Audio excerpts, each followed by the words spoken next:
Good evening and welcome to the evening news. President Bola Tinubu has directed the armed forces to review the security operations, including the deployment of advanced military hardware and surveillance equipment to eliminate terrorist groups across the country. The Vice President, Senator Kashim Shettima, stated this in a statement by a spokesperson, Stanley Nkwocha, where he described the recent terrorist attack in Borno State as a profound loss to both the state and the nation.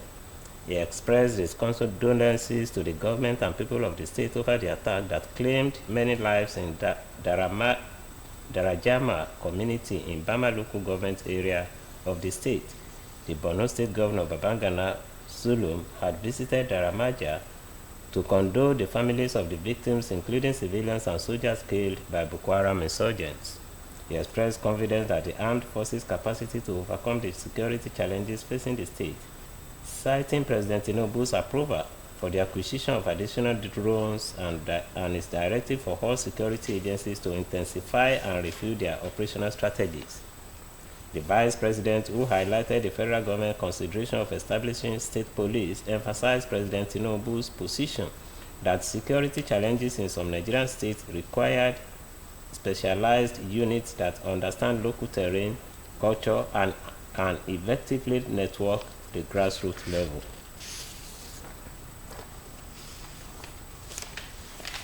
Education Minister Dr. Tunji Alausa has said that all is being done to keep tertiary institutions running as a holistic negotiation with various unions is ongoing, adding that it is needless going on strike during the talks. Alausa, who spoke with newsmen, pleaded with the unions to be patient as government makes attempts to address the contentious issues. He urged the unions that have served strike notice to shelve their plan, saying government is making concerted efforts to meet the demands of the unions to prevent disruption in academic activities. He, however, insisted that government will not rush into any agreement that has not been properly negotiated. Recall that the Academic Staff Union of Universities, Academic Staff Union of Polytechnics, and Senior Staff Association of Nigerian Polytechnics have issued strike notices over unmet demands. The minister urged the unions to shelve the strike as the government is working to address their demands holistically in a way it will accommodate the interests of ASU, ASU, and KOESU. Some teachers and parents have criticized the federal government over the sudden introduction of the new national curriculum, saying they were not consulted in the process and warning that schools are ill-prepared for immediate implementation. The stakeholders spoke during a virtual meeting titled Understanding the New Curriculum, organized by the Concerned Parents and Educators Network, where they expressed fears that the rushed rollout could compromise learning quality.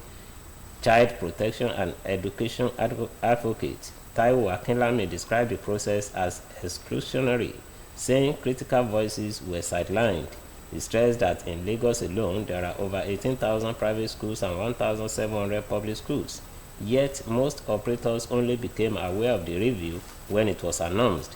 While stating that the decision appeared more political than educational, he noted that the infrastructure gap poses a major challenge to the new policy, especially for subjects like ICT and agriculture that require laboratories and facilities that many schools lack. A member of the Association of Nigerian Geographers, Dr. Saliu Yaya, urged professional bodies and private schools operators to engage proactively with the government to influence curriculum content rather than waiting until after decisions are made. However, a curriculum theorist, Rhoda Odigbo, acknowledged that the reform which reduces subject and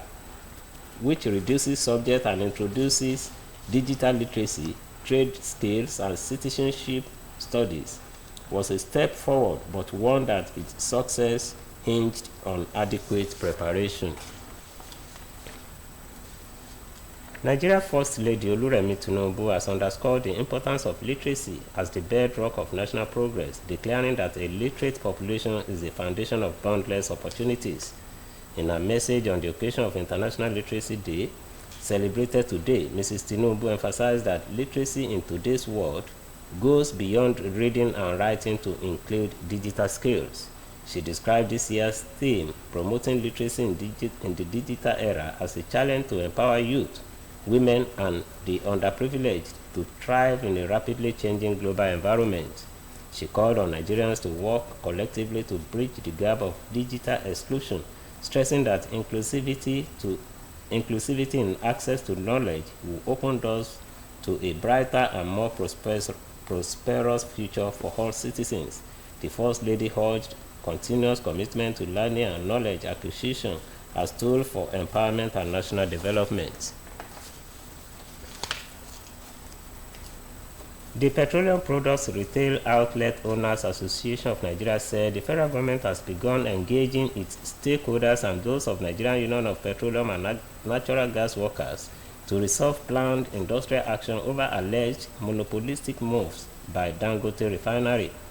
Petron National President Billy Gilles Harris disclosed this while appearing on a television program.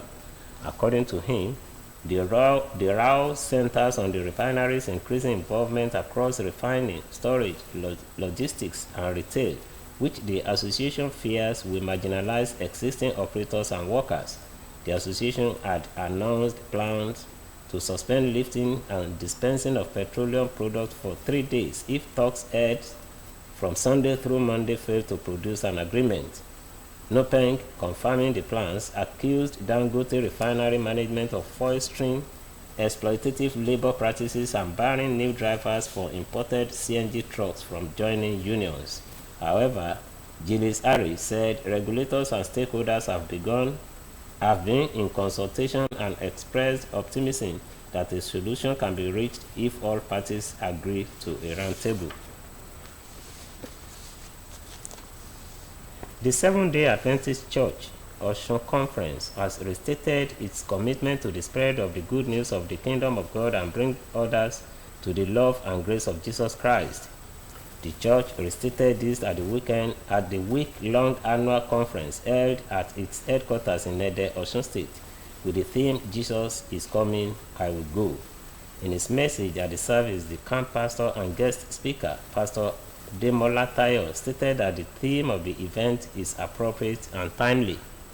He maintained that the second coming of Jesus Christ is fast approaching, adding that it is imperative for Christians to be prepared at all times, as no one knows the moment or hour it will be.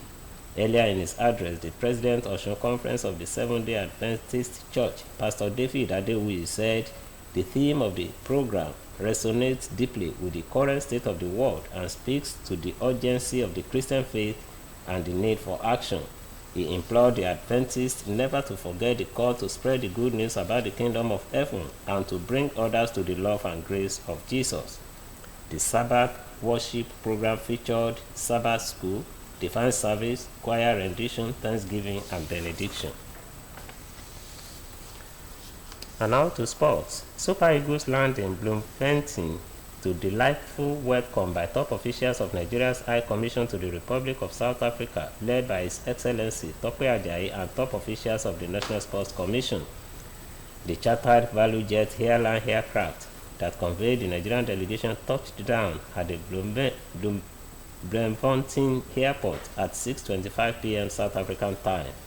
Members of the Nigerian community in South Africa, propelled by their president, Mr. Smart Nwobi, turned out in impressive numbers in Nigerian traditional attire, dancing, singing, and drumming. The Super Eagles will be out to take the 3 points at the stake against South Africa tomorrow to truly put their 2026 World Cup hope alive without the injured talismanic striker, Victor Osimhen. After an underwhelming campaign in the opening 4 matches where they earned a paltry 3 out of possible 12 points, the Super Eagles seem to have undergone some sort of resurgence under new coach Eric Chile. The team collected 7 points from their next 3 matches, including a 1-0 win against Rwanda in Uyo, leapfrogging Nigeria to 3rd position with 10 points behind Benin, which has 11 points, and leaders South Africa 16 points, while Rwanda moved to 4th position on 8 points. However, Chile is optimistic that the Super Eagles can ride their luck again, even with a solitary goal, as they did on Saturday in Uyo, when Tolu Arokodare scored the vital winner that rekindles the country's aspiration after missing the last Mondial at Qatar 2022. Now, from the foreign scene, the M23 rebel group has recaptured the town of Shua in North Kivu province in the Eastern Democratic Republic of Congo, just one day after it briefly fell under control of the Congolese army and pro-government Wazalendo militia.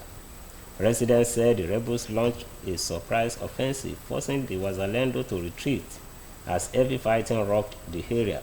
The town of Shua sits in Masisi territory, a region rich in gold, cobalt, and tantalum, and a hotbed of violence for over 3 months, as rebels and government forces battle for control. This latest clash comes despite ongoing peace efforts in which the DRC and rebel groups, including M23, signed a ceasefire in Doha, while fighting has only intensified. The Congolese government, the UN, and Western nations accuse Rwanda of backing M23, a claim Kigali strongly denies. Last week, M23 allied Twirwaneho rebels clashed with the army-backed Wazalendo militia in several South Kivu villages. Congolese army officials have slammed the renewed rebel attacks as a blatant violation of both the Washington and Doha peace agreements, underscoring the fragile state of security in the region. And that ends the evening news on OSBC TV. Please join us later tonight for the major report. Good evening.